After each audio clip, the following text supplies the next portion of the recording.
Happy New Year, happy holidays. Welcome to the first No Cap episode of 2026. How did y'all boys spend the new year, man? How y'all living? Living good, man. You already know. So New Year's Eve, worked the Austin Spurs game, sat out Memphis alone. David Jones got buckets, did not pass the ball as usual. Then I came home, a girl talking about she want to watch Stranger Things. I said I gotta watch the Hurricanes beat up on the Ohio State Buckeyes, baby. I can't do it. And so game ended around 11, rang it in, watched it on TV, the little countdown, yay, then went to sleep, bro. Normal day.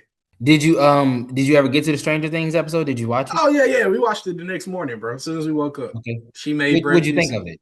It was What'd you great. think? I loved it. I loved it, man. It was a Okay, you great liked it? ending. Yeah, you sound like you didn't like it, man. This is gonna sound crazy, but like all the mushy shit, I would fast forward through it. Like I stay for all the action, but like when they started Nah, sitting at the table at the end and they was all crying and shit, I was skipping yeah. through all that shit. I'm like, Like the just, last just 30 get me minutes. to the I understand that, bro. Like after they beat Vecna, I was just like, okay, why is there yeah. still 30 minutes left in this? This could have been over. It was like an hour left. I'm like, what? Yeah, the graduation, all that. Like the only scene that I stayed through was when the old head was on the rooftop, and like Steve and Nancy, and when they was all talking, because they don't get that much Yeah. screen time. So I kind of wanted to see what they was gonna say about Yeah. getting older. But once them churn went down in the basement, play D&D, skip. Yeah, I should have skipped through that coming out scene. That's what I should have skipped through. All right, bro. Don't get us canceled, bro. What did you do for New Year's? Oh, sorry. This is a safe. Oh, I didn't do that. Just hanging out, watching ball. There was a lot of good football on Friday, Saturday, last night. We had some great games. I'm sure we'll get into them.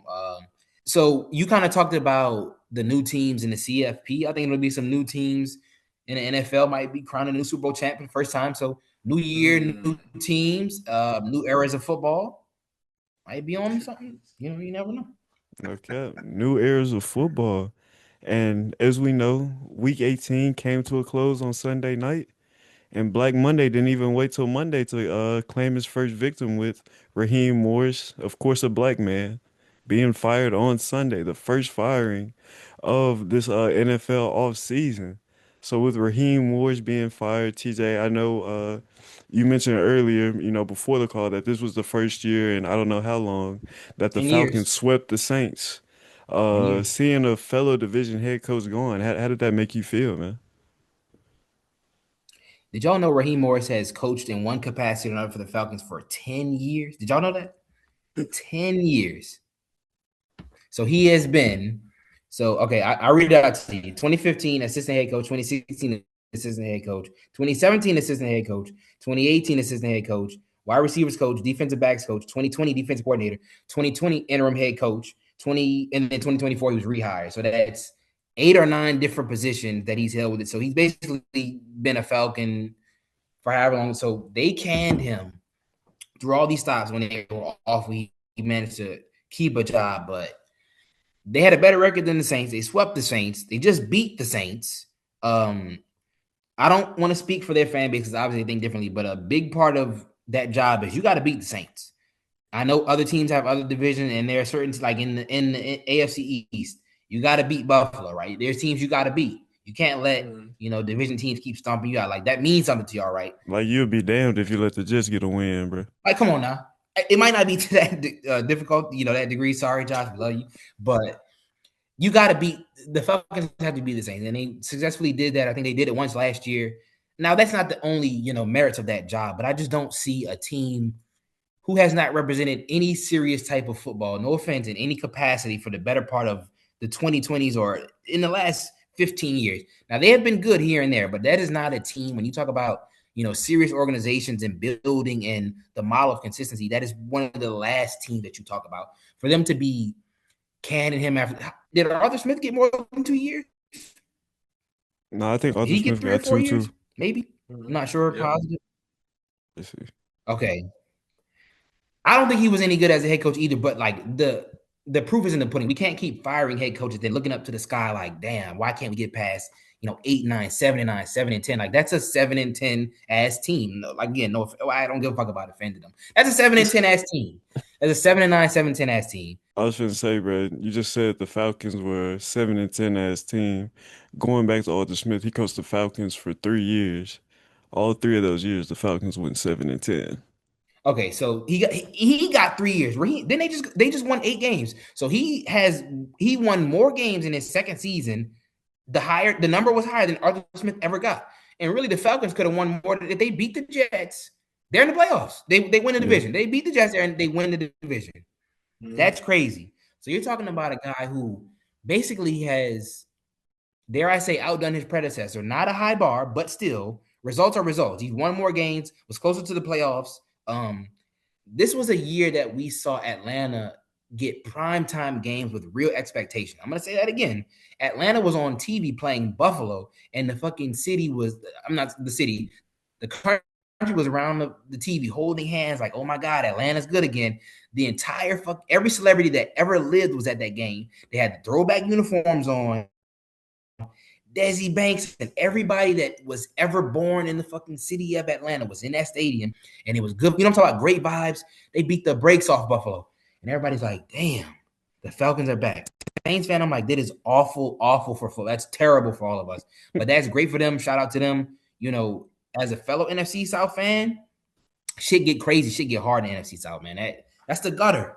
That's the gutter. So even though we might hate each other, when I see Carolina shine or Tampa Bay shine, I'm like, you know, the Russell Westbrook meme where you like, all right, okay, I see her. I can't fuck with you, but I fuck with you. You know what I'm saying? So like, a little part of me was happy for Atlanta, but now I'm just like, they just can't stop getting in their own way. I hate to see a black head coach go, just like I hate to see black quarterbacks go. You know, it just, I hate to see it. Like I don't understand it. Black Monday, coaches get fired on Monday. They didn't give him respect to get fired on Monday. He literally won the game. That's the most games they won in 5 years. Haven't swept the Saints in a decade. All I'm seeing are checks and checks and checks. I get it. Like the Falcons fans are demanding. They crazy. They wanted to fucking kill Terry Fontenot when he drafted Michael, like literally murdered him when he drafted Michael Penix, which is understandable because that's going to end up to be a horrendous pick. But yeah, if every time a GM made a pick, we could kill him, we would have no more GM. So I don't know. I'm not gonna try to think about it too hard for them because I fuck them. But did you see his exit meeting after they beat the Saints yesterday? He just did a little exit meeting, you know, obviously after the game, and so he ran. So he walked over to the corner, and all of the ownership team was over there, and he dapped and hugged everybody like it was all good and cool. They fired him within 3 hours of him hugging all of them right there. Oh yeah, okay, I saw that. I saw that. Okay. It's nasty works, but what like it is nasty. It's deserved. I'm sorry to say it. Like Nick said, we have friends in the group chat. They're happy about it. What excuse does the Falcons have for being sorry? You can blame it on the quarterback, but they were sorry when they had the quarterback. They have an all-rookie, maybe defensive player of the year, rookie defensive player of the year. James Pierce Jr. had 10 sacks, most since Michael Parsons, by the way. And Xavier Watts. Yes, they had all-world running back, bro. You making the case for Raheem Morris. We talk about this Falcons defense. They've been some shit. Like the last time they had a guy get double-digit sacks, was it Vic Beasley, 2016? This team just set the franchise record for sacks this season with Raheem Morris, something that's been a sore spot for this team since I don't know when. I think the biggest indictment on this Falcons team this year isn't something that falls 100% in the lap of Raheem Morris, and that's the drafting of Michael Penix. Because imagine if you took that number 9 pick, and we just saw Kirk Cousins win, what was it, 4 or 5 straight games to end the year? What if you took that number 9 pick, invested it into some talent, and then what would this Atlanta Falcons team have been this year? I think that's where the finger should be pointed, not at Raheem Morris. Okay. I mean, listen, and they fired that nigga too, don't get me wrong, but you have no reason to be sorry. You have all this production on your team. Like, why are you not having at least a winning record at the very? Listen, if you missed, you went 9-8, and you missed. That's cool. You went 10-7. You missed. Oh well, you got to get a little bit better. You know, you lose games. That's the NFL. Why are you having a losing record with all this production? That makes no sense. So you mind you, they got a mud hole stumped in them by Carolina twice. Yes. I'd never seen no shit like that before. Like, I know Carolina has beaten good teams, but letting Bryce Young give you 500 yards, hey yo, that's crazy. That's fucking. He did it. He did it last year. They literally like they actually revived Bryce Young's career. That's nasty to say, but when Rod Wave called me. They played the Falcons that week, and he absolutely flamed them. Gave him 500 yards and 30 points. Even if so I don't like you said, I don't think the blame falls on him, but a lot of that shit is emotional, and it goes back to what I was saying about the division. If they had gotten 60 points from the fucking Denver Broncos, I promise you his job would have been safe. Nobody would have gave a fuck. If they had beaten the brakes off of I don't know, the Jets or the Cardinals, no, but they're struggling to beat the Saints and the Bucks. Like, I think that had something, whether you believe it's deserved or not. I think the emotions of the NFC South and like being close knit and people hop from team, like even the players hop from team to team. The Saints have players hop and jump. Like, there's all these jump and shift and all these intense rivalries. If he had not got his ass blasted by Carolina twice, I think his job might have been safe. I don't know, because Arthur Blank's is that the owner? Is he the owner? Yeah, he's a little. That mind of his is blank. Ain't shit up there, but them dollar signs. Because he hired a goddamn Mickey Loomis disciple, and then everybody's like, well, damn. This is the same man that traded up in the draft with Lamar Jackson to draft fucking Marcus Davenport and gave up 2 first-round picks to do it. That was Terry. That was Big Terry. that was his handiwork. So no disrespect to him, but that's a Mickey Loomis disciple. Front office-wise, that team was not all like engineered for success, but they have had more talent come through that building than anybody in the league. Corners, linebackers, safeties, running backs, wide receiver. Like, what are, like, I forget which one they were saying it, but what do they miss? Was that you, Vance, that was saying it? What are they missing? What are they missing? Yeah, you don't have an answer, bro. They got a wide receiver 1. They got a generational running back. They got linemen on both sides of the ball. Yes. Literally, no, there's no reason. I understand you play your schedule. Your schedule is your schedule. Right. But you're losing games on your schedule. You're not supposed to be losing, bro. And I joke with my friends all the time. Falcons games, you don't even have to watch them. You can just watch the fourth quarter, bro, because you know it's going to be some bullshit at the very end. Them is some crazy-ass nut football game. When I'm talking about however we might feel about our team and you don't know what to expect, like whenever the Falcons game is the only game on, like if the Saints playing at 3 or they on bye, some of the craziest fucking football, like them bitches got 30 points from Tua, bro. The Dolphins were on life support, and they came in a Mercedes-Benz and beat the coins out of them, bro. Tua looked like a fucking MVP. I'm like, are they serious? Come on, bro. I ain't gonna lie though, bro. We just spent way too much time talking about Raheem Morris and the sad-ass Falcons. So, continuing to talk about Black Monday, let's talk about another team, another franchise that has, I think, somewhat disappointed, especially in the context of this year. You look at a guy who sets the season record in sacks in Myles Garrett with 23 sacks this year, and his team only won 5 games, results in Kevin Stefanski getting canned. And TJ, I'm gonna start this one off with you again because me and you talked about it a little bit earlier in the group. Yeah. What do you think is the biggest indictment on Kevin Stefanski and the biggest reason for his canning today? Okay. So I look at it, I think you brought up some interesting points, but I look at it like, let's talk about the business side, right? When all these terrible things happen, whether it be front office, coaches, players, there's this unspoken thing that's understanding that the NFL is a business, right? To me, the biggest indictment on him was his lack or his inability to play ball. So even if there was a world, which is the world we live in, where he did not want Shador and for some reason wanted Dylan Gabriel, mind blowing, I know, but that's the world we live in.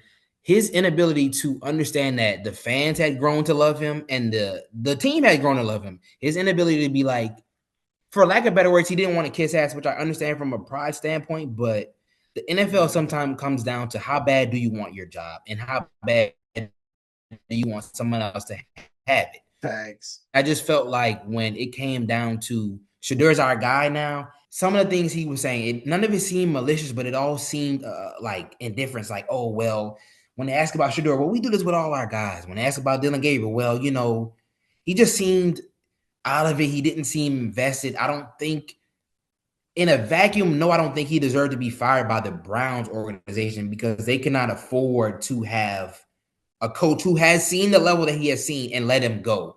But at the same time, they can't afford to allow him to, if they feel like he was squashing any type of, hope, any type of upbringing that they had. Like, I have never seen a team that is so bad have so much fun than when Shedeur is balling. When Shedeur is balling, defense, offense, but they running on the field, they throwing snowballs. That Tennessee game, they were having a time of their fucking life. You think they want to do that with Dylan Gabriel? Mm-mm.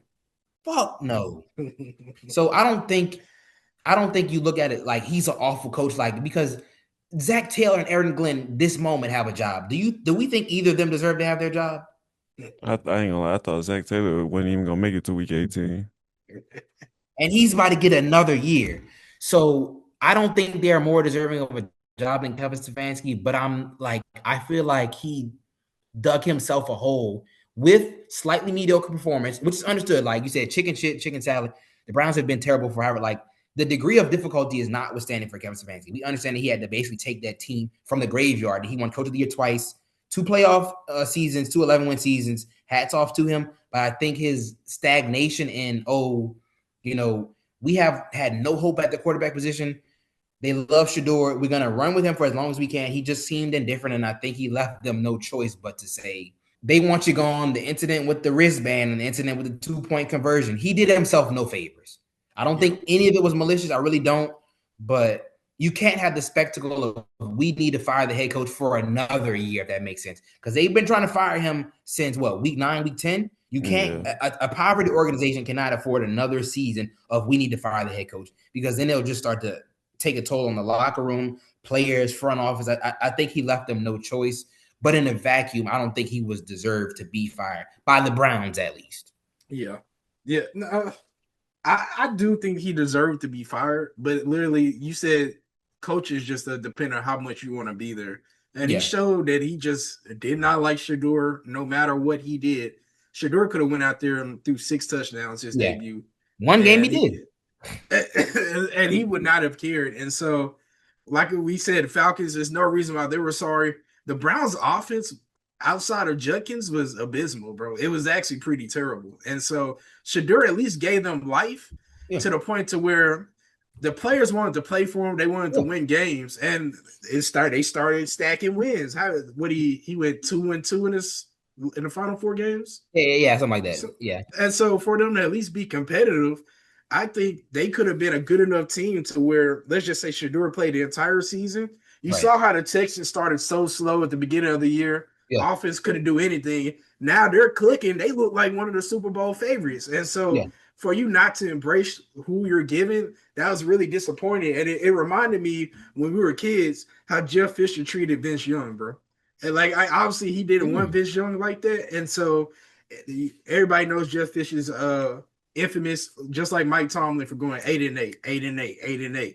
And so you get Vince Young, you get this prospect who's really good, and you don't embrace him. And so now you're out the door looking for a job. And the way I see it is, man, like, they didn't look like they liked their coach, honestly. And so if they don't like you, you pay him all this money. Just go get somebody that you think your players will like, that you think will be more productive underneath their scheme. Especially offensively, because you're going to get Myles Garrett for probably he's only 30. Defensive lineman, when you're really good, you're just now hitting your prime, as we see. So he probably still has another 5 years of dominance. I'm not going to say he's going to get 20 plus sacks, but he can get you 10 plus for the next 5 easily in his sleep. And so when you have these pieces, you're paying them all the money, and you think you can be good enough to where all you got to do is draft a receiver or 2, or pick up somebody in free agency. Hello, George Pickens. But either way it goes, I feel as if the Browns, they have a chance. And you see the AFC North, the rest of the teams, y'all mentioned Zach Taylor, the Bengals, they suck. The Ravens didn't have a great season. Lamar might not be a Raven next year the way it's looking. Joe Burrow might not be a Bengal next year the way it's looking. Aaron Rodgers, he might just decide he doesn't want to play football if he wins the Super Bowl next season. So it's going to be wide open. Make the check if he wins the Super Bowl. And believe it or not, the Steelers have a good team. He hasn't had DK is coming back, but we'll get to that. We will. But either way it goes, it's very wide open next year. So why not start fresh in a wide open AFC North in 2026? I ain't gonna lie. I think you make a very good point there, Vance, especially with the state of the division. And TJ, I know Yeah. I told you earlier, I'm a Stefanski. I like what he Right. was Okay. able to do despite the situation he was put in. And so, Vance, I want to kick it back to you. Obviously your Titans have an opening at their head coach, and Stefanski is one of the names that have been kicked around as somebody who can be a program builder despite how we feel about his treatment of Shadur Sanders. How do you feel about Stefanski and potentially some of these other and potentially some of these other coaches on the market right now for the availability in Tennessee? Oh man, listen, whoever we get, I just want like a 3 year 4 year promise, bro. Of like obviously we don't have the talent. And listen, Nick, you could have went out there and been wide receiver one for the Titans this past Sunday. That's like the talent is so bad to where whoever we have as a coach, you can't expect him to come in and us win 10, 11, have a winning season at that. Where we won 4 games this season and two of them were against like really trash teams when you think about the Raiders. But either way it goes, I would say I think I will be satisfied with whoever we get just because I know we're not going to be good next year. We do have 100 mil in cap space. How we spend that might change my mindset. But Nashville might not necessarily be, oh, I want to go play for the Titans. Most people, if they come to play for the Titans, they're coming to Tennessee to get paid. They're not coming to win a championship because we never won it. So with that being said, whoever we get, I just hope he gets a fair shot. And so, but in terms of who I want for the Titans to get, I've seen Matt Nagy.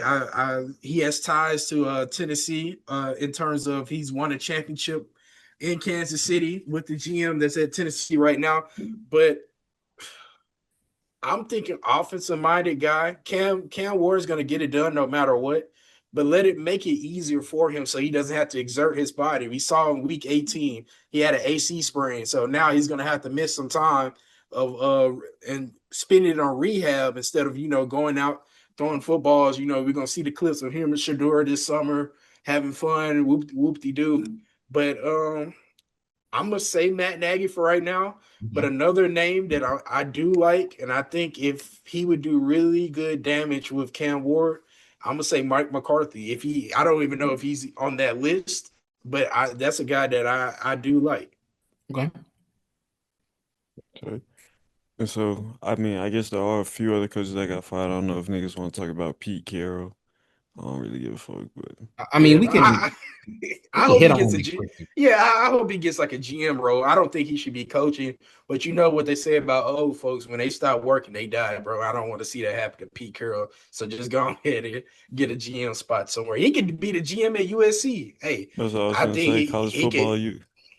Yeah, man, he can help revive them. We seen what happened with Miami. Why not USC, man? I feel more confident today than ever moving forward with what we have. With Week 18 concluding on Sunday, we have officially moved into playoff football, and I can proudly say, as the one out of the four hosts of No Cap Sports, my team is the only team to sniff postseason football, and we get to kick it off by welcoming What If Man and the Chargers.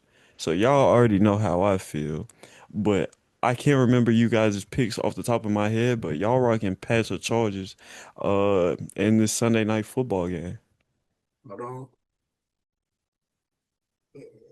Listen, man, I just saw into the future. There's no way in hell the Chargers can win this game, bro.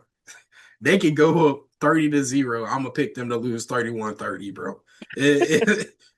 I promise you, there is no way Los Angeles can go up into Foxborough.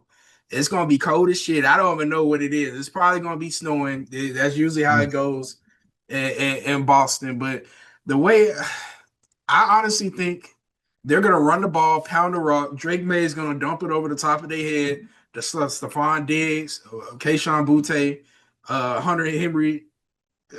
It's too many weapons. It's too many things going on, and we just haven't seen it from the Chargers. Like you're gonna have to prove me wrong for me to believe in you, and I think it's as simple as that. And I'm gonna have to agree with you on that. Like I said, y'all know how I'm rocking. Chargers are continuing coming into this game without their starting two tackles. They didn't win and traded for my boy from Trevor New Orleans. I Penning. can't even remember his name. He's so Trevor fucking sorry. Penning. Trevor Penning. Yeah, Trevor Penning. But to my point, this Patriots team has proven it all season. They've dominated against the teams they're supposed to dominate against. This is another team I believe that we should dominate against with ease. And the spread is at 3.5. If I were you, and please don't take my advice because I'm not responsible for your funds, but I would slam the spread on the Patriots. I ain't gonna lie. Yeah, bro. Just get an advance on your taxes, bro. Bet your taxes on it. That's what I would do if I did bet. TJ, any saving face for the Chargers, or you rocking past two? I'm gonna save their face, and I might regret it, but just hear me out. Walk with, as the kids say, walk with me. Okay, so I'm gonna lay it out for you, and you will know all this. You don't need me to just. I'm not telling you anything you don't already know. So we have a Patriots team, right? Dominant, both sides of the ball, fantastic defense, fantastic offense. Been blowing people out left and right. You know, we feeling like the dynasty's back. MVP candidate, dare I say, might win it. Might get my vote if I were to vote. Okay, so pretty much no way any of this could go wrong, right? Back at home, dynastic team is, you know, they're hot again and everybody's feeling good and there's just no way. And so that was my thought process before hearing you two talking. Now I hear y'all yucking it up. Vance said there's no way the Chargers can win. For me, this is a field game. And I feel like that will be the thought process across the psyche of football.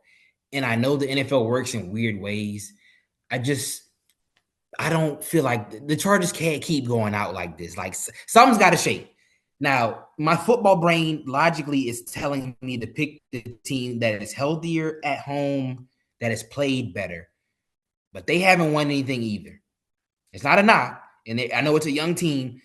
This is a team. Basically, look at it like this: you have a team that you don't trust versus a team you can't trust. So, who am I going to pick to win? Unfortunately, I'm going to pick the team that you can't trust.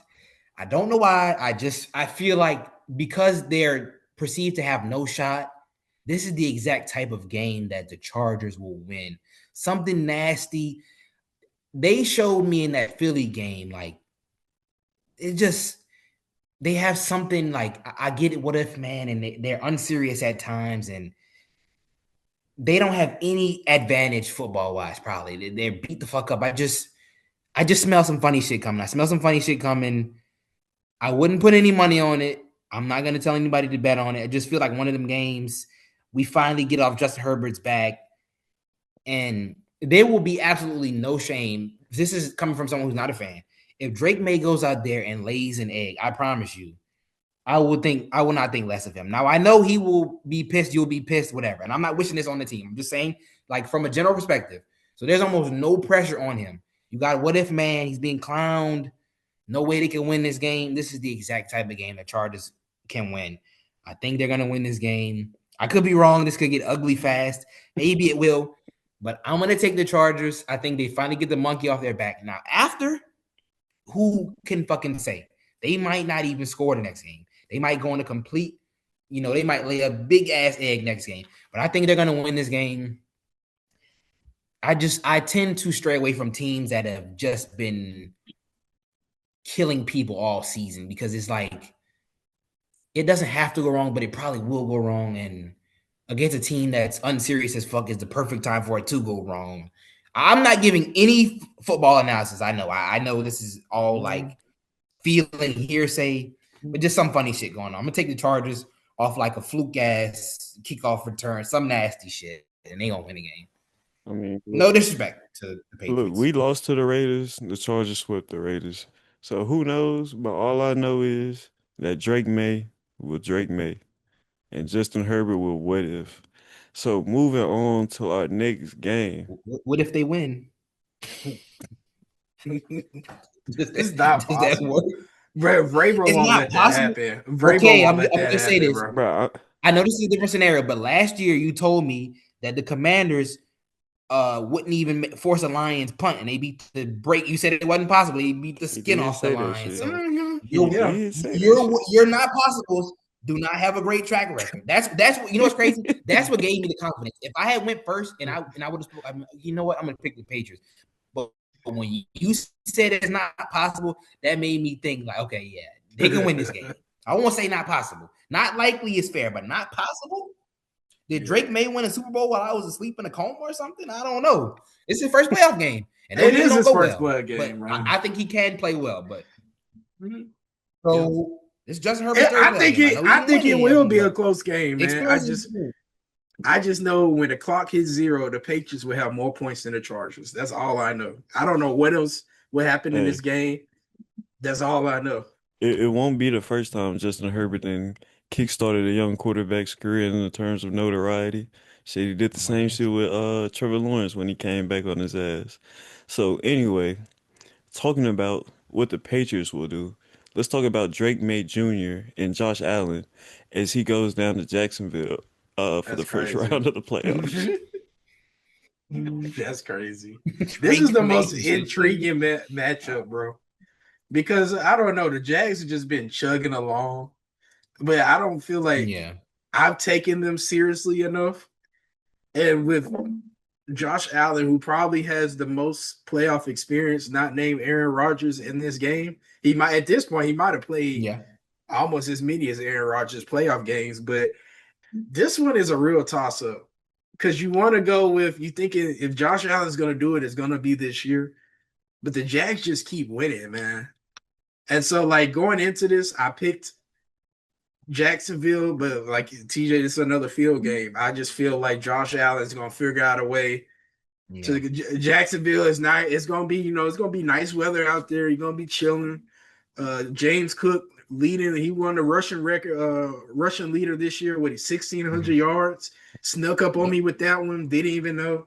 Cookie boy, he might pop out for a 5-yard touchdown reception, something like that. Number one player. But now that I'm thinking about this one is another field game, and it's gonna be. I just swapped just like that. I'm gonna go with the Bills on the road, just because the Jags haven't done it before. They've done it one game, like you said, against Justin Herbert. At this Miraculous point, comeback. yeah. But that's a completely different team. That was what 3 years ago now. At Yep. this point, something's just telling me the Bills are gonna find a way to win this game. I may be wrong. I hope I'm wrong, but I feel like the Bills are gonna get. If they're gonna lose, they're gonna lose to a better team in Jacksonville, or maybe Jacksonville really is the truth. We will find out on Sunday. I think you are wrong. And personally, I don't know if you've ever seen Jacksonville Stadium, but they got like pools and shit like in their stadium, bro. Hmm. And that's the only shit Keon Coleman gonna be dunking his cookies in because he definitely won't be seeing the end zone. When we talk Is he about this actually? Jack, Keon that's Coleman, also another good two question. Is he plus at touchdowns, two or more touchdowns, 30,000 odds. hey today only? Keon Coleman. That and One that catch, is gambling advice. Take that. That is one gambling catch. advice. Go get that right now. Hell no, will play plus 5,000. But not to Will slander dance Keon, minus 1,000. but not. I didn't say that to slander Keon Coleman, even though Yes, you did. Cam Newton took care of that for me. I said that to praise the Jacksonville defense because this is a defense that's top 10 in the NFL, and I don't think enough people are really noticing it. When you talk about some of the names on that defense, they aren't necessarily household names. You think about guys like Devin Lloyd. You think about a Josh Allen, the real, I ain't gonna say the real Josh Allen, but Josh Hines Allen, the pass rusher. Yeah. Uh, Yeah. Greg Newsome, names like that, guys who aren't, you know what I'm saying, the top tier 5-star guys, but this is a very competent unit. Like I said, a top 10 defense, a unit that takes the ball away and really prides themselves on being able to do that. And so when I look at this team and I look at the lack of weapons that Buffalo has, I think this will be the situation where it comes to truly bite them in the ass.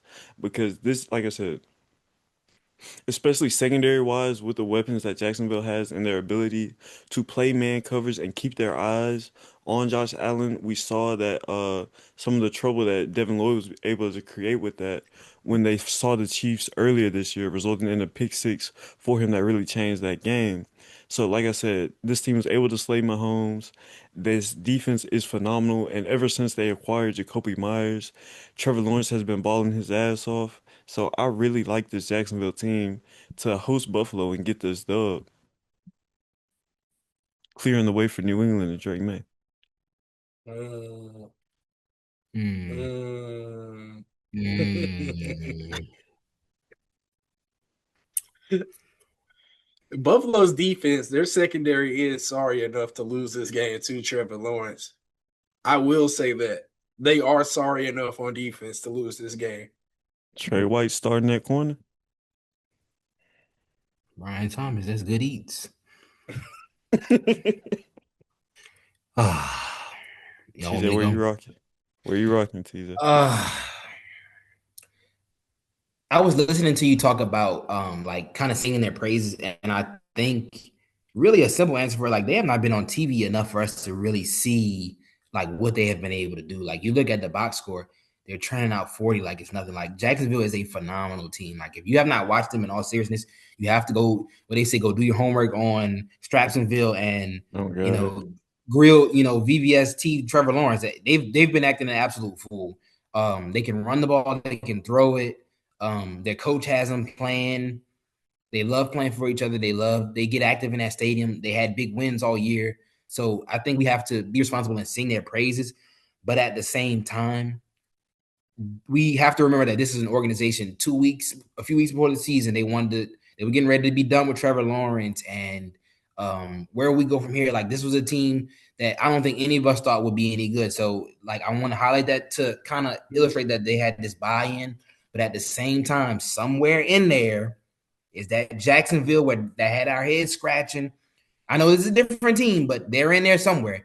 And in the playoffs, I always bank on who you are coming out, and I just don't think Jacksonville has any or enough playoff DNA. At least this version of Jacksonville has enough playoff DNA to say, "All right, Josh Allen, think about how hype Buffalo's about to be. No Lamar Jackson, no Mahomes. You don't think they're thinking about that?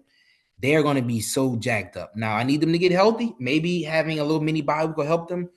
I just feel like Buffalo's about to beat the brakes off Jacksonville. I know that might sound a little bit reductive of what they've done, but this just feels like a Josh Allen 80 rush yard game, zone read, QB draw, Khalil Shakir feasting. I feel like they're going to get it done. Now, Mr. Keon Coleman, at this point, buddy, we'll take what we can get from you.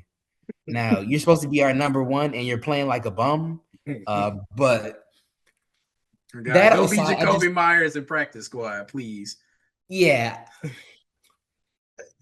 Shout out to Jacoby Myers. Shout out to Parker Washington. They got some hoopers over there, but like I just think about what's likely to go wrong first. Trevor Lawrence finally show his ass after 8 weeks of playing amazing football, or Josh Allen and them as basically one of the favorites to win the Super Bowl in warm weather, a 12 o'clock kickoff, kicking the teeth out of Jacksonville. I don't know. We talked Oh, about field game before. My mind's eye cannot see Trevor Lawrence beating Josh. Like they probably would have beat anybody else. If this was Bo Nix, if this was Justin Herbert, they would have beat anybody else. They got a bad draw. They're the higher seed. They're the better team. I think they're about to get the brakes beat off them by Buffalo. I think Buffalo's going to snap out of whatever the fuck they were in that monsoon game. Josh Allen's going to get back healthy. He got a baby on the way, bro. You know how them folk get when them babies come. So I'm thinking vintage Josh Allen, Dalton Kincaid, cook him up real quick if he plays. I think this will be a nasty game. I think Jacksonville is going to be a quick. They'll be done no- quick. So not to play no offense into to them. I just don't see the Bills losing. not to play into racial Good. Okay. stereotypes, but you brought up having a baby, and Uh-oh. like you said, we saw what Jason Tatum did. When Ella May delivers, win him a ring. Go shit, go shit. But for white people, they have a baby and their hair start falling out. So I say that to say, Ooh. when we talk about this game, and I'm glad you brought up the name Bo Nix too, because Trevor Lawrence went into Denver threw for a smooth 279 and 3 touchdowns on what a lot of people say is the best defense in the league. Christian Benford, whatever Bosa brother they got, and Rapping, whatever safety, whoever they got on that roster, they are not Denver. So I'm putting all my faith in Trevor Lawrence, and I know that sounds crazy over Josh I'm about to Allen. say that again. Say it out loud so you can hear it. It sounds crazy, but I have no It problem with this does. being replayed. Give me Trevor Lawrence over Josh Allen in this game, and you can take that shit to the bank, man. No Travis Hunter either, but shit, I got it, man. 51.5 total, 1.5. Buffalo's a 1.5 point favorite. So basically a pick 'em. 12 o'clock kickoff, good weather. Favorite on the Hella road points. Take tells the me over. everything I need to know, bro. Because that don't even make no sense. And they You said gave what? Josh. Jacksonville ain't lost in 2 months, bro, and the Bills are favored on the road. That Yeah. tells me everything I need to know. I mean, it's time If for us to Buffalo get wins this rich, game, they're going Vance. if Buffalo wins this game, they're going to the Super Bowl. It has nothing to do with nothing to do with Jacksonville. They are. Yeah, they are. Who they got to beat? Let's talk about this last AFC game because obviously we've gone through New England and the Chargers, Buffalo and Jacksonville. Vance thinks, Buffalo wins this game, they go into the bowl. The next two teams aligned would be the Houston Texans, Pittsburgh Steelers. I think we all kind of have a consensus of how this game's gonna go. It looks a lot like the Neil Hunter, Will Anderson meeting at Aaron Rodgers. Somebody correct me if I'm wrong. Now, the only thing that I'm concerned about is the cold weather. Because I thought this game was in NRG State. And it might, I don't know if Is that it might be. not? Why is it not? Pittsburgh won Oh the no, it's division, at so they Pittsburgh. The Yeah, host. Texans yeah, are the yeah, yeah, wild yeah. card. Sorry ass Steelers won the fucking division. So they get a home playoff game. Yeah, yeah, yeah. You got an 11-5, fucking, yeah, an 11-5, 11-16 going on the fucking road. That's disgusting. Um, Yeah, I'm not gonna correct you. I'm concerned about Arthur Smith's offense. Like, and this is the wrong team to be concerned about an offense about 4 tight end sets. That's the most egregious shit to ever be laid on our eyes. And big slow ass Darnell Washington and that horrible ass tush push. Darnell Washington not even They playing. don't. He's not okay. So yeah, I would say what I saw last night. Yeah, okay, yeah, they won the game. Yeah, it was cool and all that, but like that is a very running back yak heavy offense, and that sounds as awful as it is. Like Kenna Gainwell, Jalen Warren, pop pass, screen pass, shovel pass, dive left, dive right. Like this is not the team to be doing that against. Like DK, don't get me wrong, DK has performed this year, but he is not the separation, go up and that if you ever want to say that he once was the take the top off, this ain't that. And the corners that the Texans have, boomstick corners, lockdown corners, nickel safeties, And they can linebacker, run. like no plays and shit. Like the Steelers don't have anything for this defense. Now, on the other side of the ball, the Texans, that offense is just as, if not shakier. But you look at it like it's like, why? Why is it ass? I can tell you why the Steelers offense is ass. Everybody on the fucking offense is old and the OC is brain dead. But why is the Texans offense ass? They have a pretty good, like they have personnel, they have talent. Why do they suck? Why are they not Can't run the good? ball. I can't tell you. Is it because of Coleridge? I don't think so, but a lot of times he likes to prove me wrong. He likes to make it look like it's otherwise. So you got Nico, you got Woody Marks, Nick Chubb, you got both the Iowa State twins, whatever's going on with that.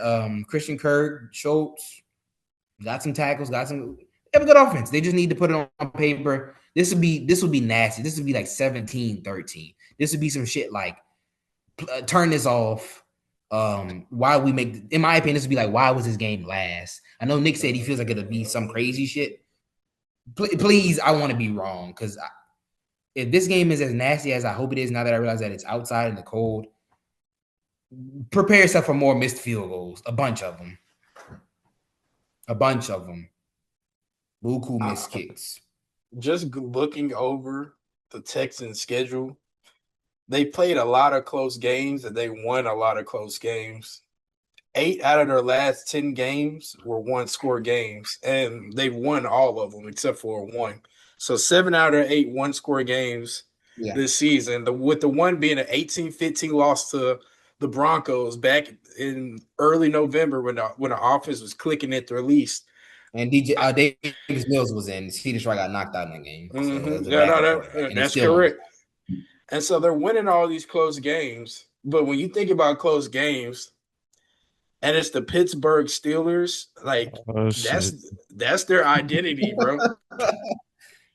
That's their identity. Listen, DK, he might get one deep ball on Stingley, or he might draw a defensive pass interference. But you mentioned something about this is the only reason I'm thinking about this now. But you mentioned how a lot of their offense is running back yak yards, man. And when you think about that D line getting up the field, you're gonna either have to spy somebody up there in the middle, or just hope the D line gets there before You the got the running back perfect gets guy. back. Yeah, that's what I'm saying. You got Gainwell. Damn. But that's I what I'm think saying. I'm saying Al Shair. I don't want to see that motherfucker anywhere inside the hash this game. I ain't gonna lie Especially to like I'm old and white. Yeah, you. it's gonna definitely. be close and it's gonna be low scoring, man. And you saw how the Ravens they survived a Derrick Henry masterpiece. Like you don't really just see a team And Lamar survive that. Jackson, crazy fourth quarter. That was his best fourth quarter ever, probably. And they won that game. Like, how did they win that game? And so You saw now, Because the priest. You saw the priest sprinkling that holy yeah, water, man. and he gonna be there back again this weekend. So, I forgot about that. That was crazy. It worked. Oh mm, my goodness. The fucking Texans are gonna lose, aren't they? and the Fuck. pick 'em, I said the Texans. And then TJ said something about running back yak yards, man. And so Yeah. now I'm gonna do it. I'm gonna be the one that makes it a split. I'm gonna say Steelers are gonna win this game, but it's gonna be very low scoring, very ugly. Maybe 2 touchdowns combined. I think a third touchdown. Whoever scores that third touchdown is gonna win this game. It's gonna be something nasty, like 16-15. The one Yeah. team kicks 5 Yeah. field goals, something like that. Yeah, hell yeah. Hell Uh, yeah. I'm gonna say 16-12 Steelers. That's what I'm rocking with. Damn, and I said 17, 16-12 Texans. Okay, Steelers. so Let me ask you damn. something, Can I just Vance. say one thing? I just want to show CJ Stroud some love. He's won a playoff game every year he's been the quarterback. So I don't think many quarterbacks can say that. You talk about what if, man, no playoff wins. There are other quarterbacks who've been in the league and that don't have that many playoff wins. So shout out to CJ Stroud. He's got 3 playoff wins. Yeah. Yeah. So So what? CA Stroud came into the league with 2022, 23. This is 3rd year. 23. Tight shit, tight shit. So they beat the So wait, Browns. my fault. Go ahead. I'm done. There you go. So CJ Stroud came into the league 2023. So 2023, 2024, 2025, Steelers didn't make the playoffs. All right, let's go back to CJ Stroud's time at Ohio State. What he got to Ohio State probably what, like 2018, around Yeah, something then. like that. Yeah, So the something like 4 years he was at Ohio State, he ain't see a Steelers playoff win. So 2018, 2019, 2021, 2020. that. Last Steelers playoff win was 2017? Damn. And you picking them to win a playoff game in 2026?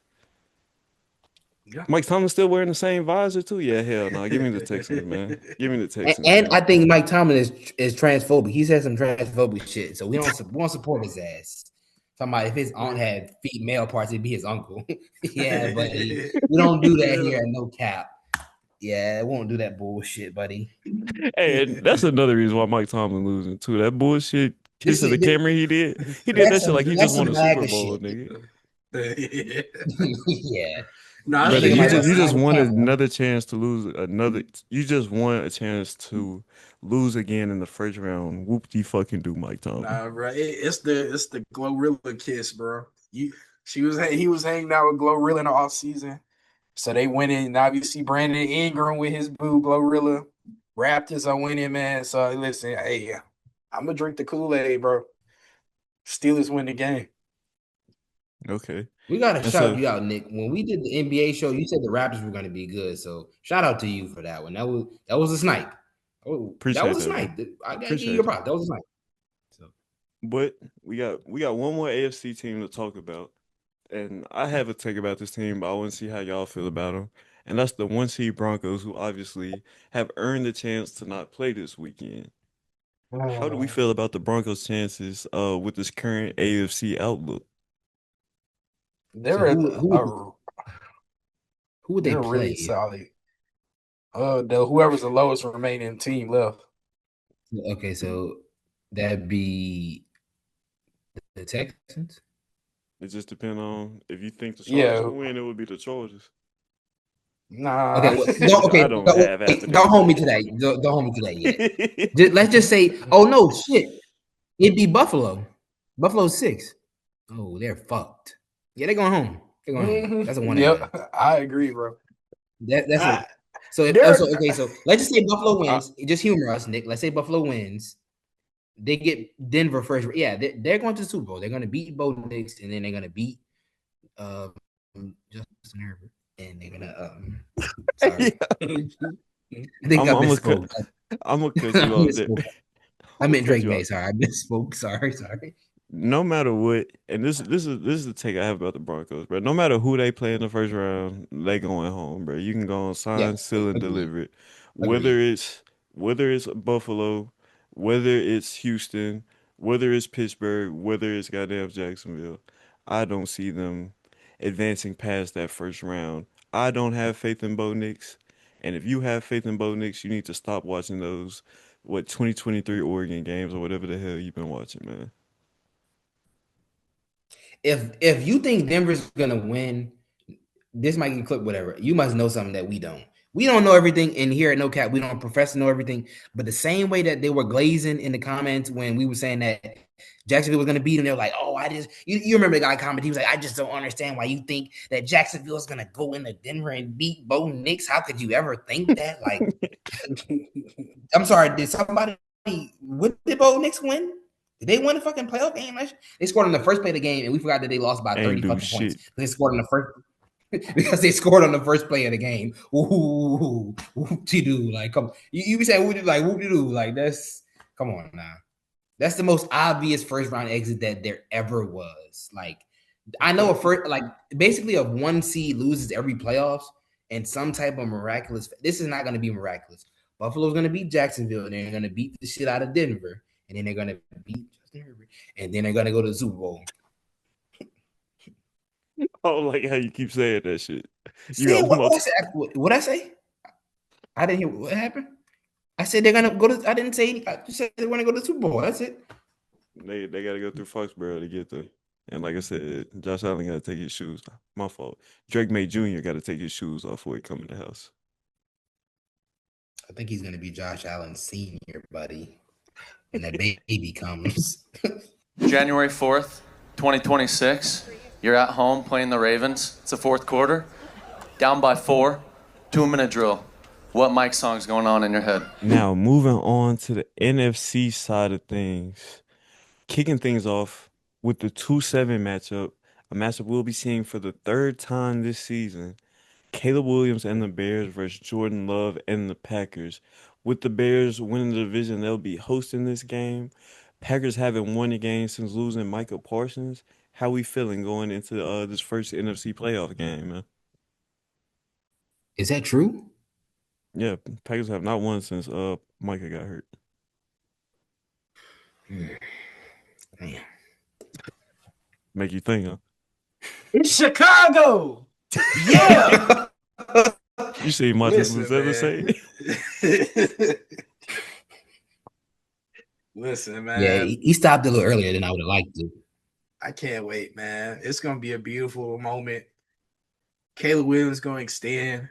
Dumbass Trevon Diggs gonna try to jump her out. 6. And then it's gonna be late in the fourth. Packers need to extend the game. Diggs dumbass gonna try to make a play again. 6. It's gonna be a beautiful moment, man. Karma's a real thing, bro. And the Packers literally bought karma. I've never seen that in my life. And as you said, Michael Parsons, they haven't won a game since he got hurt. What makes y'all think the Packers will win this game? Josh Jacobs is banged up. He's not healthy. The wide receiver core, they're solid. Don't get me wrong. They got a whole bunch of really good number 2 guys. But they don't have that one guy. Usually they take turns on who's the best receiver on the day. The Packers, they do a great job of spreading the ball around. They're a very good team. I just don't see them being a team that's going to be serious enough to win a competitive game like this. It's a divisional game. That's the only thing that keeps it. It's going to be close just because it's a divisional game. But I just see in my mind, when I think of Caleb Williams extending the play, Parsons isn't going to be there to chase him down. Rashawn Gary's too slow to catch him.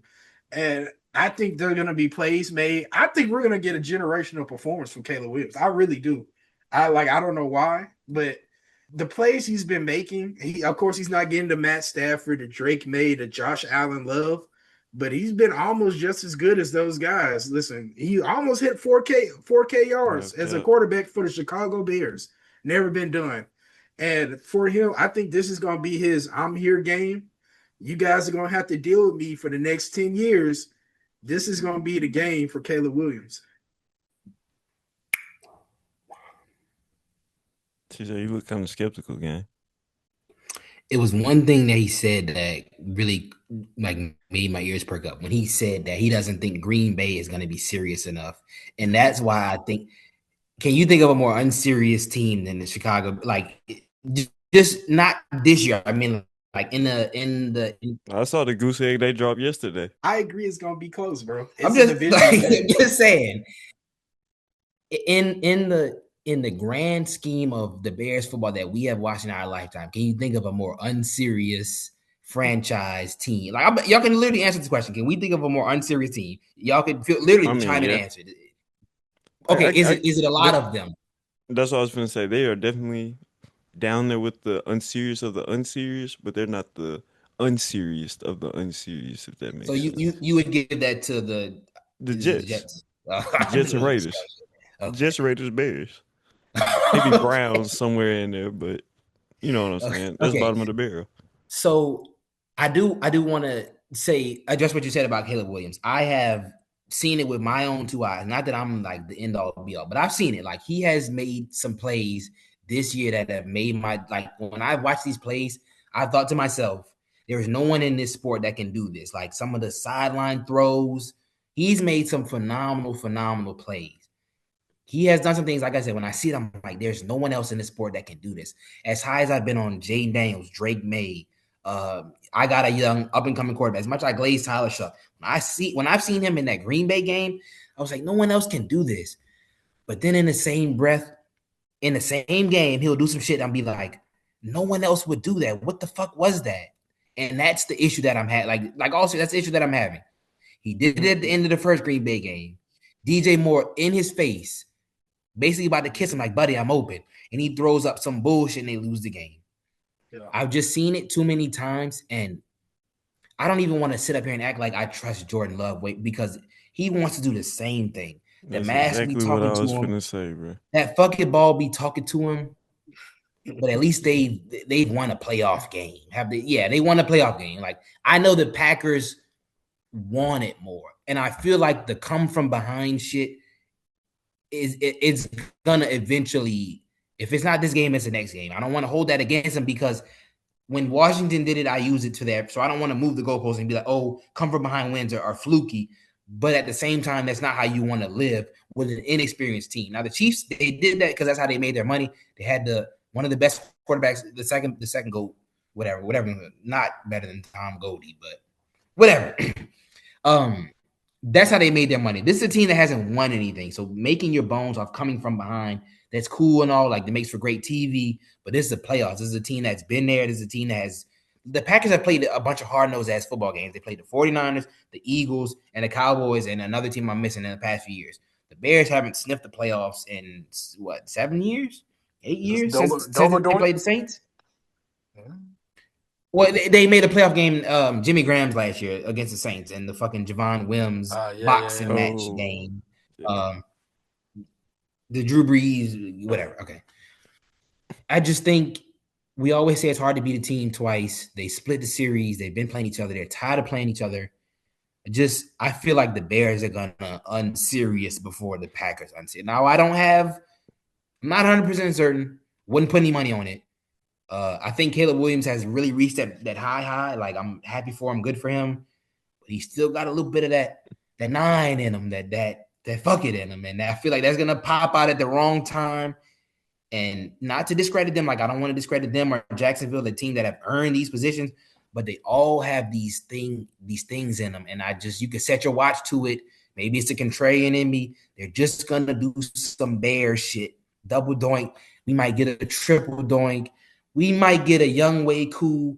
Who's the Bears? Is it Cairo Santos? Is that the Bears Yeah, kicker? Santos. That motherfucker might pull a young way cool and miss the ball altogether. Like this, there's a ghost in that stadium. It's bound to happen. It's coming. I don't know when. Shout out to Caleb. Shout out to the run game. Shout out to Ben Johnson. But I think the cutesy time. I think it's over. I think they're done for. I think they're gonna lose. I think this game will tell us if Ben Johnson is a good coach or not. Yeah, Because fair enough. Yeah. Sunday we saw the performance the Bears put up, and that wasn't the performance of a team that's getting ready to go to the playoffs. In between this past Sunday and I think this game is on Sunday between the Bears and the Packers. Between that game and this weekend, the Bears have a chance to lock in and determine what team they want to be for the playoff origin of Caleb Williams. And if I'm Ben Johnson as a coach, I am doing everything I can to lighten the load on my young second year Yeah. quarterback in his Yeah. playoff debut. And for me, that starts with running the ball, as you mentioned. They have a two-headed monster in DeAndre Swift and Kyle Monangai. When I look at this Yeah. Packers defense, like as I mentioned already, they haven't won a game since losing Micah Parsons. Another big injury that they have faced in that span is losing Devontae Wyatt. So the middle of that Packers front is extremely light. And I think that Ben Johnson coming into this game with it being Caleb Williams' playoff debut will lean exclusively on that run game to bring this Bears team to victory. Like I said, with those injuries the Packers have up front and with the propensity of Caleb to not be like you said, with the propensity of Caleb to have that Jordan Love in him, I think this will be a game that is more so we look at the backfield of Chicago as a reason to success as opposed to Caleb Williams. And yes, will that help Caleb Williams when it comes to the play action passing game and some things like that?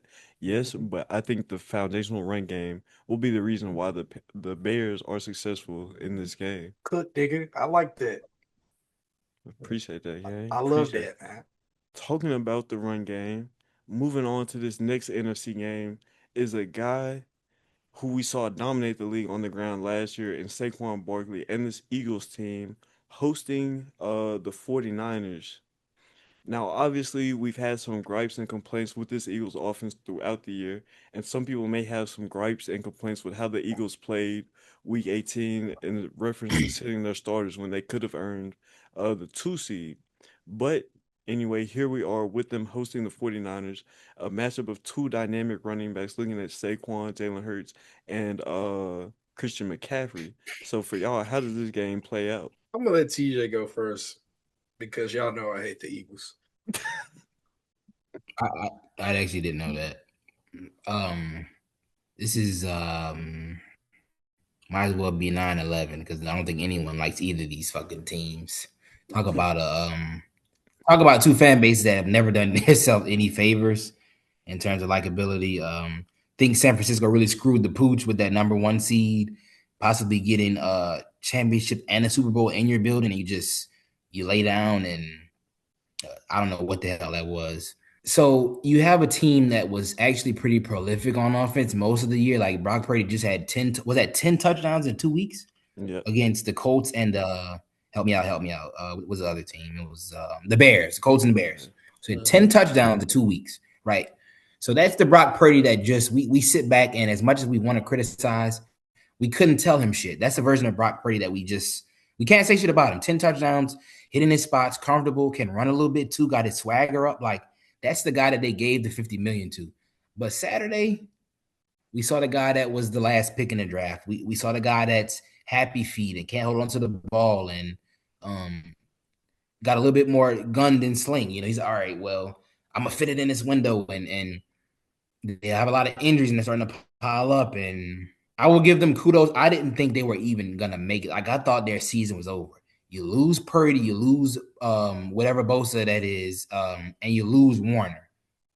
If you would have told me that, and then you had issues with Trent Williams, Debo's gone, Ayuk never comes. Ayuk never showed his face. So this is a team that overcome all these obstacles. Backup linebackers, lost both their best players on defense and free agency. Kudos to them.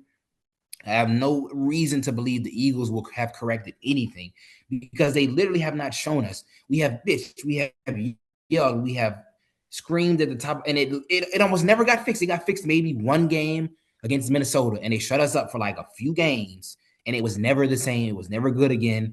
They haven't given us any indication to pick them, to have faith in them to correct it, but that's exactly why I'm going to pick them. It literally can't get any worse. This is a team that has managed to win 12 football games, 11 football games, 11, and they punted on one. Okay, so we'll give that one to Washington. So this is a team that we have had every criticism for. The defense was Swiss cheese at first. They fixed it. The offense has really not been addressed, but this is a team that just won a Super Bowl. I could argue that they should have two, but that's neither here nor there. They just find a way to keep winning these games. The run game has started to peak. Jalen Hurts, as much as we criticize him, my first thought in some of these games that we've seen these quarterbacks blow is Jalen Hurts would have won that game. As horrible as it might sound, it's true because he wins these games. As much as it's a nasty narrative. No, think about it. As much as it's a nasty narrative, Lamar, whoever else, Sam Darnold, the first thing in my mind is Jalen Hurts would have won that game. And that's why I trust them in these spots. Brock Purdy, I don't trust. I don't not trust. He's not done anything to, not deserve our trust, but I just trust the Eagles more. I think they'll get that run game going. I think they have more to improve on, but I think they have a higher ceiling. They have the better defense. They have the best player on the field. I think we can agree on that. If I know you might, we can highlight the resurgence of CMC, but we can be reasonable in saying that Saquon is the better running back. So that to me, that's the best player on the field. Dare I say they have the better quarterback? Is that a nasty narrative? Can I get away with? You're gonna let me get away with it? It's preference. I'm not gonna die on the hill, but I'm okay. You know what? If y'all are not hard up against it, I'm gonna slide it in there. I think they have the better quarterback. Just gonna leave that there, and you can do whatever you want with that. They have the better defense, better running back. In my opinion, the better quarterback. Now, coaching matchup.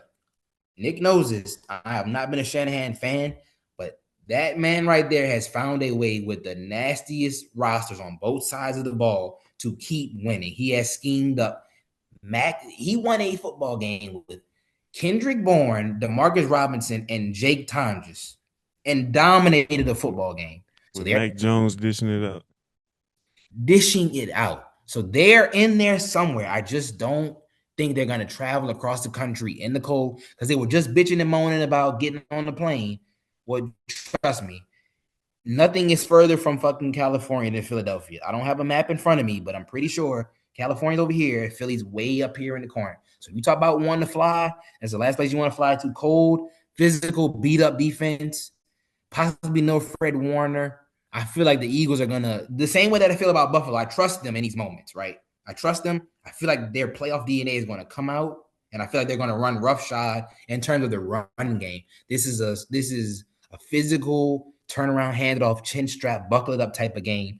I think they're going to give Brock Purdy hell, and I don't think Juwan Jennings is good enough to overcome him being the only viable option. So I just don't see. Well, I'm sorry, aside from McCaffrey, but he's not a receiver, so I can't count on him in the pass game. Downfield. I just don't see the 49ers having enough. I think they'll run out of steam. I think the Eagles will snap back into it, and I think they'll command the game, time of possession, run the ball, and I like the Eagles by a lot. By a lot is a crazy answer. You gave a lot of real analysis, and you gave a lot of confidence, and you put a lot of faith in a team that just lost to a quarterback who was playing in the UFL, whatever you want to call it, whatever spring league you want to call it. Just about Josh Johnson. Yeah, talking about Josh Johnson. So with that, and I ain't got no astute shit, whatever. I just see what I see on paper, and this Eagles offense and this Eagles team in general just has a dark cloud around them that I think will come to bite them in the ass versus a team like the 49ers who have had these good vibes and have found a way to get it done all year. Have the Eagles also found a way to get it done? Yes, but they have found a way to get it done in a scrappy and just unaesthetically pleasing way. We talk about CMC and the way he's the backbone for this 49ers team. Just give me Captain America in this one, bro. I just something about this 49ers team tells me they got it. I didn't mean to cut you off, Vance. Nah, you good, man. I like the 1-1 split. I just feel as if we seen time and time again all season. It's just like how are the Eagles getting away with winning these games, man? And they don't look good at all. And just watching San Fran over the past couple of weeks, they're sputtering, especially on defense. They only gave up 13 to Seattle on Saturday, but Yeah. they got dominated. It never It they felt like a lost blowout. they lost 13-3, but that game they It felt looked like it. inferior. Yeah, they looked It felt like inferior. 30-3. Yeah. Yeah. And I feel as with that championship DNA that the Eagles have, the offense coordinator, Kevin Patullo, I think they're been playing possum just because they know they could get away with winning some of these games, and they knew the NFC East was kind of weak. We're gonna see a couple of wrinkles in that offense, particularly with actually getting the quarter Jalen Hurts out on the edges, making plays with his feet more in these playoff games, man, preserving his body, keeping him in the pocket, throwing it right there, dinking and dunking, missing all these throws. AJ's been pissed off for literally the past year. They still have 2,000-yard receivers, 1,000-yard running back. The defense is going to be the defense. They're going to get pressure. They're going to frustrate Purdy to the point to where I don't see, unless, like you said, Captain America goes off, CMC can get 200 total yards. I think 200 is the number he's going to have to hit for the 49ers to be able to beat the Eagles. But I think the Eagles are going to show some new things. They're going to be able to make more plays offensively. And you say they're going to win big. I honestly think I could see this game being something like 24-13. Eagles will win this game, but it's eventually going to catch up to them trying to be a little bit too, we've already done this, be a little bit too cool about everything. Yeah. I just don't think it's going to be the 49ers to take them down because right now the 49ers don't look like they're clicking like how they should be going into this playoff game. Yeah, I'm not gonna lie. This is a very interesting game. Two teams that kind of, I'm not gonna say stumbled their way here, but kind of Yeah. stumbled their way into this game. And That's fair. so now let's move on to the last NFC wild card matchup. And this is also a matchup we saw about a month ago, back in November, talking about the Rams and the division winning Carolina Panthers. So, like I said, we saw this matchup back at the end of November. Panthers won that game 31-28 walk-off field goal. How do we feel about this game coming into the playoffs, though? A game in which the Rams are favored by 10.5 points. 10.5 is a crazy number. It's not like the Panthers have just like lost players or been injured or anything like that.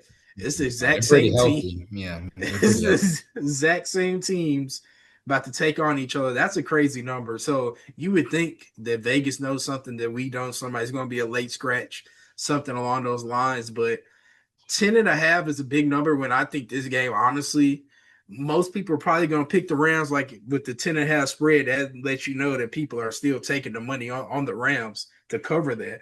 I just think in my mind, it's a pick 'em because you really don't know what the Panthers are going to do, what they're about. Who knows? Bryce Young might be a playoff riser. We're going to find out. He might be the type of guy, he was good enough to win a division with 9-8 or 8-9, 9-8. So you go 9-8, winning record in Carolina first time since.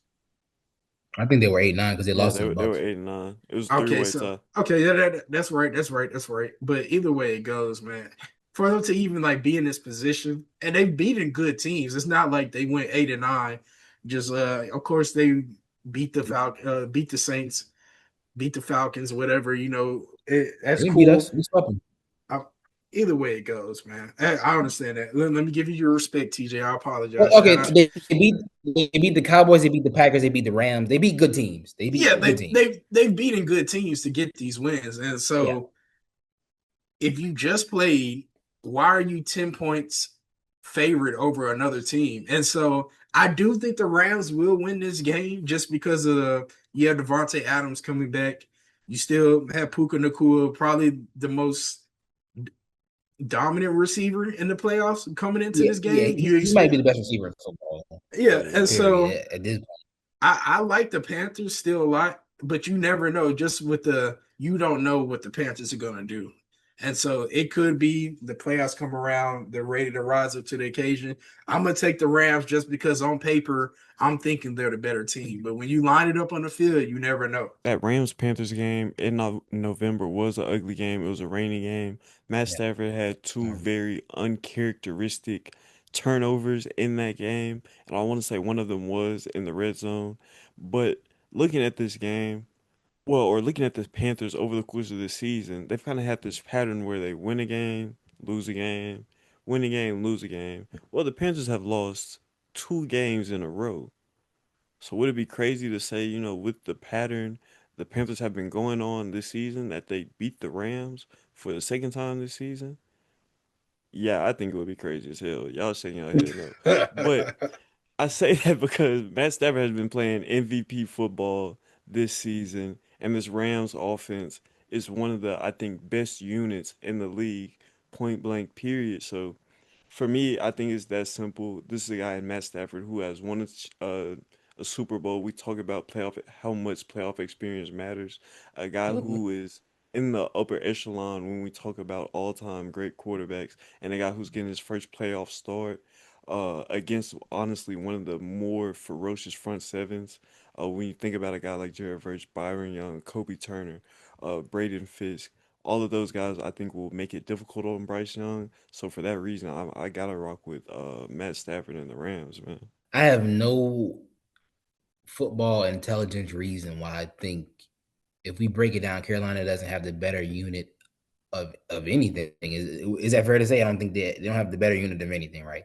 They damn No. sure don't have the better quarterback. Like that. That's what these games come down to. So the only way that Carolina wins this game is if they show up and win the game. I know that might sound stupid as fuck, but that's how they won the game the first time.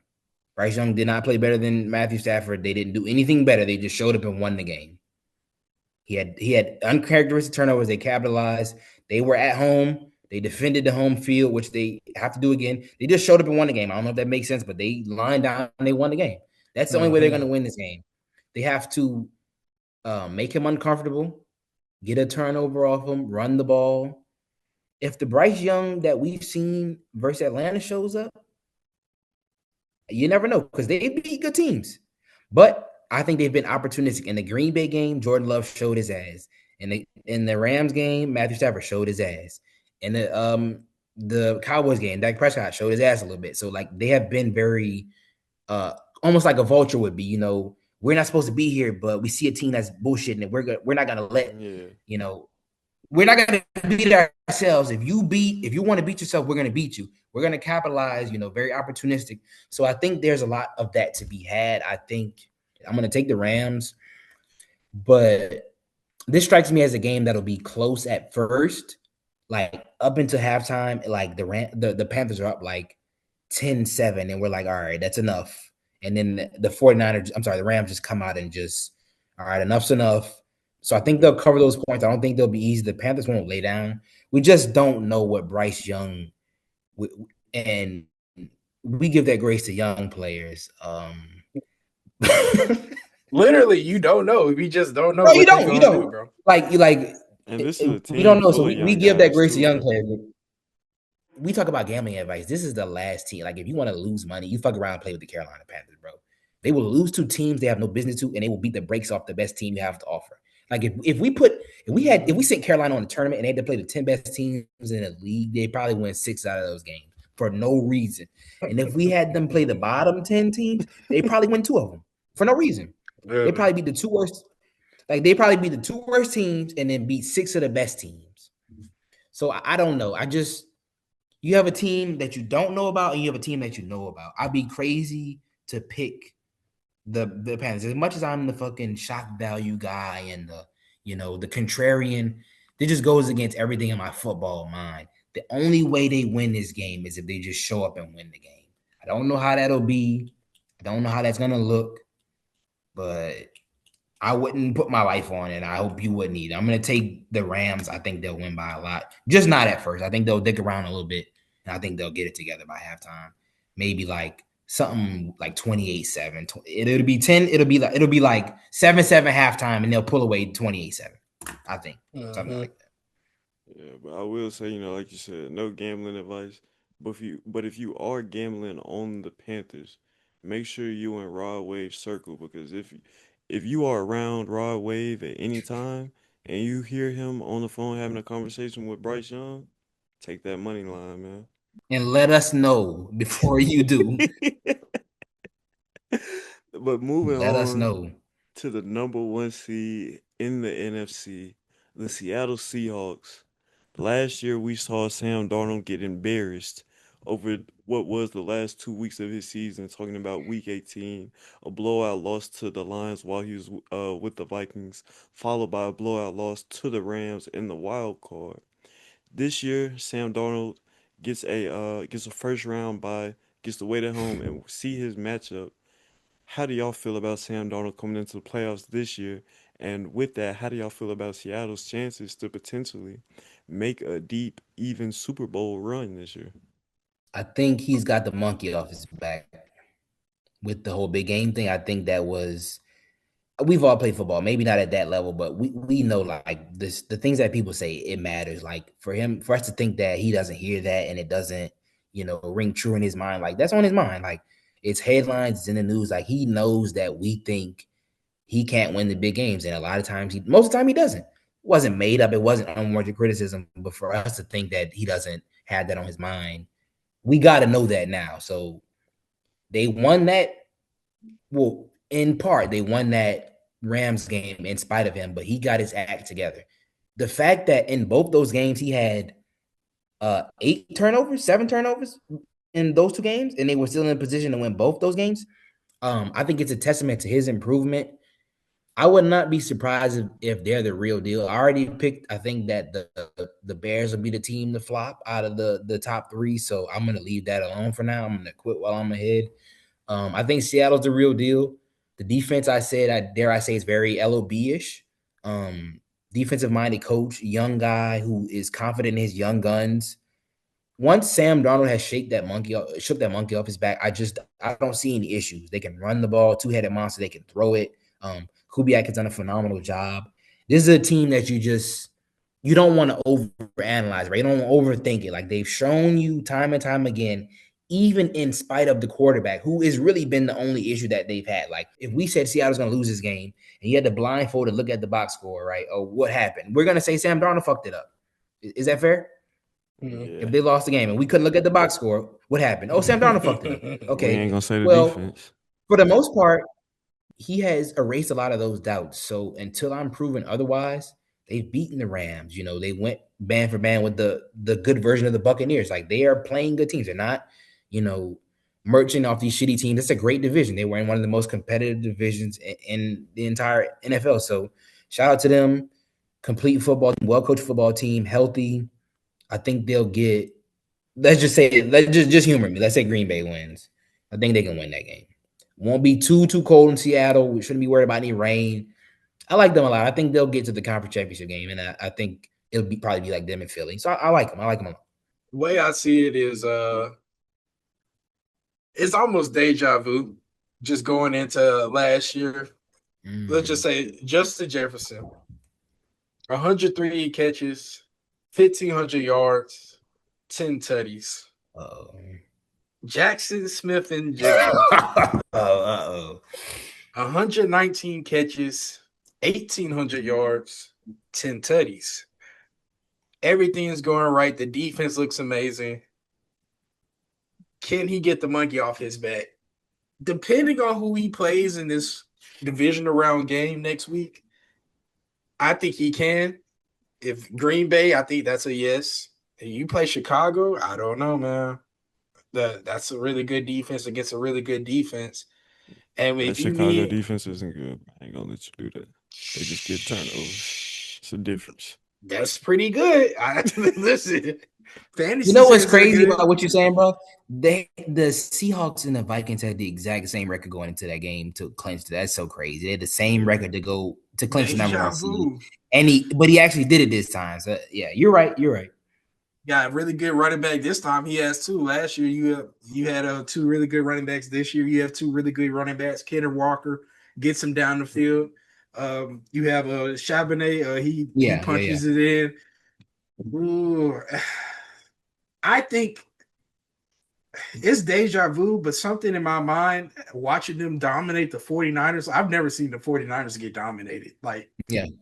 in Not years. on a It's line of scrimmage basis like that. Not at all. Yes, like I haven't seen them get dominated, man. And everything in my mind is telling me that they're gonna go to the Super Bowl. But then it's like they got Sam Darnold at quarterback. That's literally all it That is. was coming. I'm gonna say right now they should be the favorites to come out the NFC. But every other team is good enough to beat them on any given Sunday. But I'm gonna give them the benefit of the doubt since they did it throughout the season. I'm gonna give them the benefit of the doubt to advance to at the very least win the divisional game, no matter who they play. So that's how I'm gonna rock. If we run the pod next week, I'm gonna say the exact same thing. So you Yeah, just can't picture Sam Darnold at a Super Bowl. I mean, I can't either, but No. I can but it's just like I can envision him fucking it up. That's the problem. yeah, absolutely, absolutely. But I don't know though, bro, because it's like I feel you. Like I definitely like stamp like Seahawks to the conference championship. But TJ brought Yeah, it up earlier, talking about Sam Darnold getting that monkey off his back. That second Rams game, I think, was bigger from the standpoint of, damn, I just turned this bitch over 4 or 5 times and we still won. yeah, Mm-hmm. Let me not put it in harm's way that many times and let's see how we can win. You know what I'm yeah, saying? So I Yeah. think that game would really not necessarily help Sam Darnold turn the corner because we've already seen him turn the corner from seeing a ghost to being a capable NFL yeah. starter. He But did it twice. yeah, I think this is gonna be I think this playoffs and this run he's gonna go on is gonna be what separates him from being, and not in a disrespectful way, whether he wants to be a guy like Baker Mayfield who gets that Damn. second opportunity and leads the team to steady success, or are you gonna be a guy like Matt Stafford who gets not necessarily that second opportunity, but gets that new start and actually fulfills on the promise that everybody thought you had. Then you have Shaheed. He's moving like Percy Harvin, bro. Like Hey, great no return cap. guy, amazing gadget guy, bro.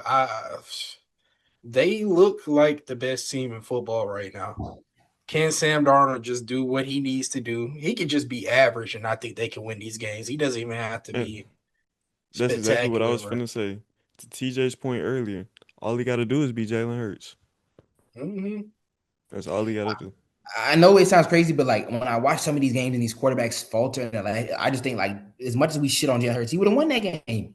Jalen Hurts would have beat the Steelers last night. Jalen Hurts would have won that game. Oh God, Jalen Hurts would have won. I won't even put it on Lamar, but Jalen Hurts would have won that game. Oh God, I don't. I hate to agree, but yeah, But And you he see would what have I'm gave a saying? Like lame ass I quote don't. after that shit either. Like He would have won that hard game. water. You see what I'm saying, Vance? yeah. You understand what I'm saying? Like it's like as you hate the Eagles, so like if you admit it, you know it's fact. Like I hate that nigga would have won that game. He would have found a way. Tripped and fell over the first down line. Got blown up out of bounds. Some shit to just win the game. And the Eagles just went like, to your point, Nick, like being average, like this man has turned the ball over almost 10 times in the 2 divisional games, and he almost won both of them. Like that's mind boggling. Sam Darnold, listen, this is gonna be crazy. Sam Darnold has won almost 30 football games in 30 football games in 2 years, Crazy. 14 and 13, almost 30 games. What the fuck? And that's not an accident. You talked about it the year of Minnesota signing him. And when you said, it made my fucking head spin around. Sam Darnold? Like it was a foregone conclusion that he was ass. Like, now I'm not saying obviously you didn't think so, but like amongst the the Yeah. ethos of football, it was he's ass. Like, if you think he's good, you're crazy. So when you said that, I was like, because I saw the Panthers version might have been the worst version. I'm like, what the fuck is this kid doing? Like, how does he keep getting jobs? And then when you were like, I don't know, he went to San Francisco, he learned how to do it the right way. And when you said that, I was like, damn, Nick, you on that good? You got that good gas, huh? And then I was like, wait a second, are they good? Is he good? Okay, he does what we all think he's gonna do in the Lions game, and then again in the Rams game. All right, cool. We saw that coming. Nobody's surprised. Like, we didn't hold that against him. We knew he was gonna fuck Yeah. that up. He fucked it up. Like, Yeah. can we all agree? Like, we knew Sam Darnold was gonna fuck both of those games up, and he did it. Like Yeah. no harm, no foul. But we need him to stop doing that. This year comes along, I'm like, wait a second, this motherfucker is good. Like, this is not like, oh, he was a bridge quarterback last year that performed. No, that he can hoop, he can play football. So to his credit, I don't understand it. I never will understand it. Nick, you might as well put that shit up on your wall or some shit, my guy. Like, I was dumbfounded when I was like, yeah, we could probably find it. I still, like, we should pull up next time, make a graphic out of it, make a quote out of it, toot your own horn, whatever you want to do. You said Sam Darnold still has a future in this league, my nigga, go play the lottery next. Because if he wins the Super Bowl, you got to get that tatted or some shit, my nigga. Get a T-shirt, do something, bro. Because that's some crazy shit. I ain't gonna lie, Sam Darnold Super Bowl would be pretty insane, just considering And the look, 2-year turnaround as a starter, bro. Sam Darnold against Justin Herbert in the Super Bowl, that'd be crazy. Hey. Out the mud. Rashad We got McCants. Rashad McCants. Y'all not checking that Super Bowl? Sam Darnold, Justin Herbert? No. Not at all. Sam Darnold, yes, but Justin Herbert, no, bro. Isn't that so crazy though? Isn't that such a nasty narrative? So we trust Sam Darnold more than Justin Herbert. Is that not an indictment on him at this point? Herbert not even bad, bro. I don't know how to explain it, man. Bro, listen, Lamar. That's an indictment on Herbert. If we trust Sam Darnold more Like than Justin Herbert is literally like, we say it to clown him, but he is literally what if man. Like, what starting quarterback goes through more than half a season without both of their starting tackles, bro? Like, that's kind of ridiculous. And we see the flashes. You're not wrong, but it's like, when did we get to the point where, like, now again, in terms of this season, like, Sam Darnold has earned it more, but like in the landscape of football, like, who the fuck would pick Sam? Oh, now that I'm saying it out loud, like, I feel like you would say Sam Darnold. I feel like if I said pick one, you got to make a team, and I said pick one, I think you'd pick Sam Darnold. I'm not gonna say you got me wrong, bro. This is so nasty. You could just say it. I don't mind. I don't have no skin. I'm taking like Sam okay. You know what? All right, yeah. Let's do it officially. All right, Nick. I have a question for you. So if you got to pick a team right now, we're not gonna worry about any other position. Don't worry about the team, the location. Pick a quarterback: Sam Darnold, Justin Herbert. Everybody's healthy. Everybody's in their prime. Sam Darnold. Justin Herbert went 14-3. I didn't think so. Justin Herbert won the division? I didn't think so. Justin Herbert been top 5 in passing? Yeah. Yeah, that's what I was going to say. I think that might be the one that get me. Yeah, I think you don't win. Might have been like 2 or 3 one of them years. One of them years he had like 40 touchdowns. Yeah. I think it was his second year. That Keenan Allen, yeah. Yeah, nigga went crazy. I ain't gonna lie. Wow. I mean, look. But like, don't get me wrong. Like, Justin Herbert is like one of the prototypical quarterbacks. You know what I'm saying? In this new age, can spin it, can run it, can do it all. But it's just that one little piece missing. I don't know what it is for Justin Herbert, but it's that one little thing missing. But for Sam Darnold, for some reason, obviously there's a gap between his years starting. But over his 2 years starting, over his 2 most recent years starting, like you said, TJ, almost 30 wins. Like, I can't choose anything else over that. You've proven to me you can win, not only in one place, but in 2 different stops in a matter of 2 years, and honestly, in almost 2 different styles. So I gotta rock with Sam Darnold. And you're talking about offenses that we did not think were any good. Like, we thought that they were fucked once they got Sam. We thought Justin Jefferson's career was over. Like, we thought the trade request was coming, bro. People thought the trade request was coming. But now it's coming now with JJ McCarthy, and we see how crazy it is that you chose JJ over Sam Darnold. Same with Seattle. When we sat up here and did the free agency show, I was like, Seattle had me dumbfounded. I'm like, they just went to the playoffs with Geno and them, and they just cut all them clowns. And then that was one of the best snipes I've ever seen. Like, when we sat here that day and they signed Cup and they Jackson is gonna be the number 1, and you get rid of Geno, you get rid of DK, you get rid of Lockett. I was just like, what the fuck are they doing? Like, do they know something that we don't? And that's why these cats are front office guys and coaches, because they literally know something we don't. And then Darnold on top. I'm like, what the fuck are they? They ain't cooking. They weren't cooking. They were cooking. I should let them cook. I was not letting them cook. I should have let them cook. So the moral of the story, Mike Let McDonald him in cook. that front office, Michelin 5-star cooking. I ain't gonna lie. Let him cook.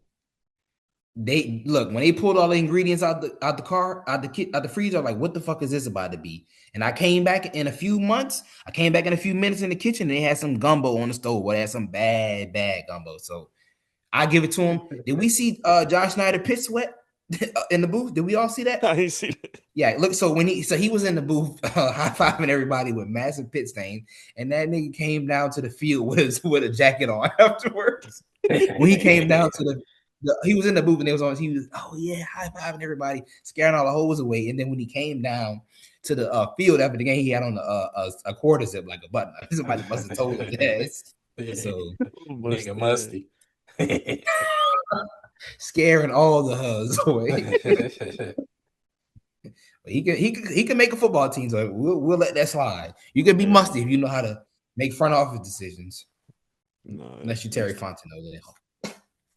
Any other closing playoff thoughts y'all boys got? I'm gonna tell you right now, best QB in the wild card round will be Caleb Williams. Best running back in the wild card round will be, drum roll, Christian McCaffrey. Best receiver in the wild card round will be, wait for it, Nico Collins. All right, Super Bowl picks. Let's do it. I guess I'll kick it off. Let's do it right now. Let me get Seattle, New England. Okay. I'd say same thing. I don't want to do the same thing, but I'm thinking paper. Yeah, Seattle, New England. All right. Y'all ready for this? Y'all gonna love this one. This one be some bullshit. No, you gonna like it. Well, you're not gonna like it, but it's the most unrealistic outcome. Bills. I knew it. Yeah. Yeah.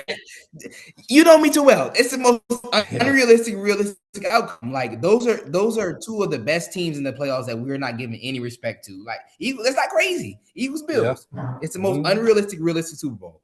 Yeah. Okay. So I Eagles Bills. I can see those. I can see Josh Allen media day. I can see him in all white in front at the podium talking about how much he loves his wife and his new baby, and I can see it now, and I can see that cornball with the Kangol. Yeah, man. When you really think about the precipitation of events and the way that life has materialized, you can't help but to smile in the moment that we've all found ourselves in.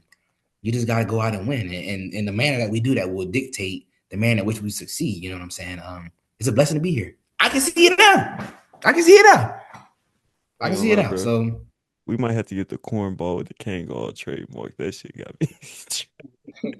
You heard it here first. Look, you tune in no cap. You hear a lot of shit here first. So Eagles, Bills. When y'all see that on your TVs, don't go look for that remote now. You've been watching that fucking TV all year. Don't change the channel now, because Justin Herbert gonna let me down. Justin Herbert. Yeah, he gonna put you down for sure. But shit, that's another episode of No Cap Sports. I'm for sure, like my boy TJ said, you probably heard something here that you'll never hear anywhere else. You see Vance throwing up to you, man. We got all the sports covered. We got it all on lock. So make sure you like, comment, subscribe, follow us on the socials. Stay up to date with all things No Cap. And look, man, with that, y'all wish Drake May a happy playoffs, and we out of here, man.